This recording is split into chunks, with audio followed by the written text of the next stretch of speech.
Welcome to our channel. It's Literature Exposé with Mboguo and Stella.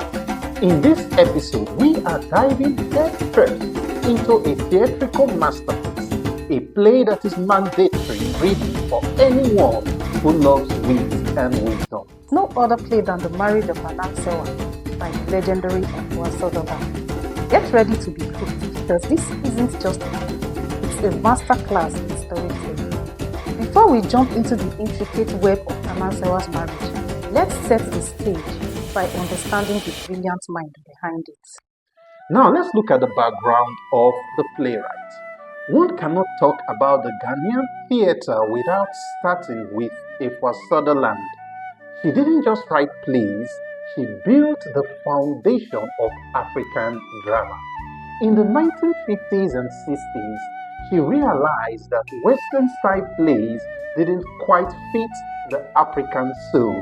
So she founded the Ghana Drama Studio and created Anansegoro, a type of modern theatre rooted in traditional storytelling. Sutherland believed that theatre should belong to the people. She took the famous spider tale Anansegoro out of the village moonlight and put them on the big stage. The Marriage of Anansewa is her crowning achievement in this style. Before its independence in the 1960s, most plays in Ghana were heavily influenced by British theatre, like Shakespeare. Sutherland felt this was too stiff. She wanted a theatre that breathed like a Ghanaian village. She looked at Anansewa, the spider stories, which was the oral tradition of the Akan people, took the trickster character, Kweku Ananse, who is usually a spider in fables, turned him into a real human man. She coined the term Anansegoro, which translates to Ananse play. It's a genre that insists on music, dance, and audience participation. One would conclude that the background of the play is rooted in reclaiming the African identity. Now let's look at the setting. The play is set at Ananse's house, but in the world of literature, this house is a living map of post-independence Ghana. It is a place where the old Africa and the new Africa are constantly bumping into each other. On one side of the room, you might imagine the traditional stools or the symbols of our ancestors. But right in the middle of it all sits a typewriter. This is the ultimate symbol of the modern.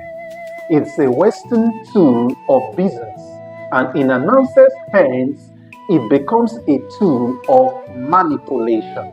The setting tells us exactly what the play is about. The clash between our roots and our greed.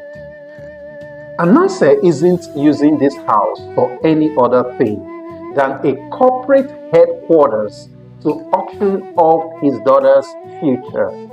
He takes the sacred slow-paced tradition of the knocking ceremony and tries to speed it up with modern office equipment. Looking at how he treats the space, he doesn't see a daughter, he sees a secretary. He doesn't see a living room, he sees an office.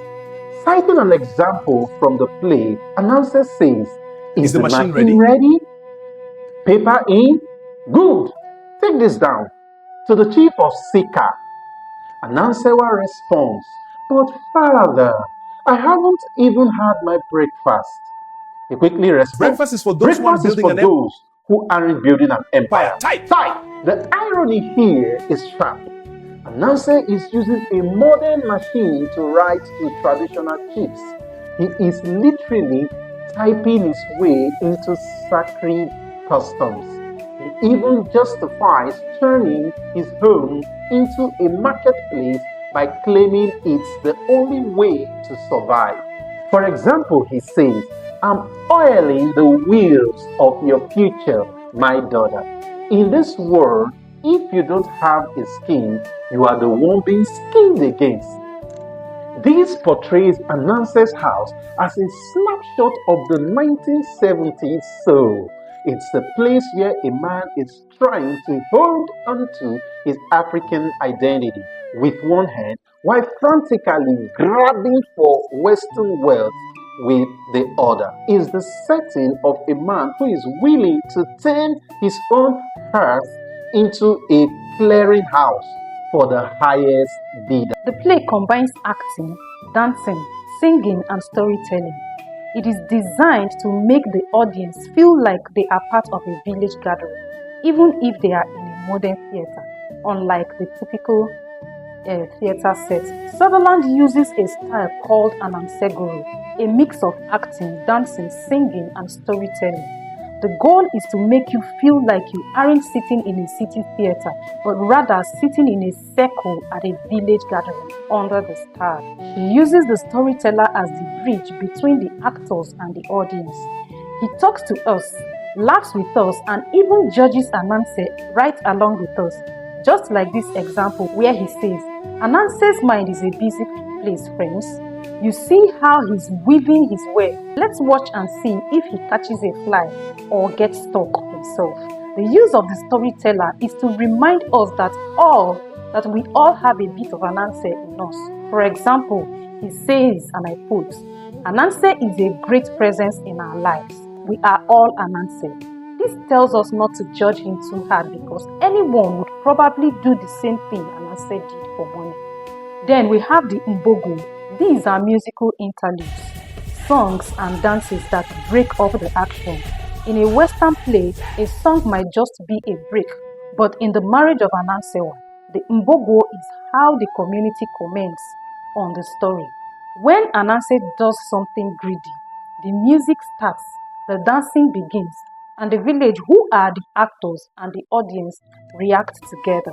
An example from the play is when Ananse is deep in his scheme. The storyteller often calls for a song to reset the mood or emphasize a point. Something like, a song! Let's have a song to wake up the mind. This style of writing makes the marriage of Anansewa uniquely different from the usual structure and style of drama. The play itself gives us the mood. It is a bit desperate. The town is struggling. Our main character, Ananse, is at his last resort. The tone of the play is satirical. Satire in literature is a way or tool used to criticize or point out something wrong in the society, politics, or human behavior. This is done in a funny or clever way. In The Marriage of Anansewa, Efua Sutherland makes fun of how obsessed people have become with money and status. It is funny, but it shows the spirit of Ananse in us all. Language. The language of the play is simple. The play is written in everyday simple English, which makes it easy and accessible even to a layman. The playwright makes use of proverbs. For example, Ananse says, I'm going to spin a web that will catch me some flies. The language is fast-paced and witty. When Ananse is trying to convince people, his language becomes flowery and deceptive. When the daughter is upset, the language becomes sharp and questioning. An example is when Anansewa asks him, Father, am I a piece of cloth to be sold in the market? He quickly explains that he is merely listing her on the market of high society to see who values her the most. His response, I'm not selling you, my daughter. I'm making you a woman of substance. He then immediately justifies why he is taking money and gifts from 4 different men. So here, ladies and gentlemen, the stage is set. We've got a desperate town, a master trickster, and a play that feels like a giant community party. But the question is, what is the actual scam? Why did WAEC and NECO choose this particular play in a time like this? Going deep into the plot, we'll tell you how Ananse managed to sell his daughter Anansewa to 4 different men at once and got away with it all in our next video. Remember to drop your comments and contributions. Share, like, and if you haven't subscribed already, please do well to hit the subscribe button. Thank you and see you in our next video.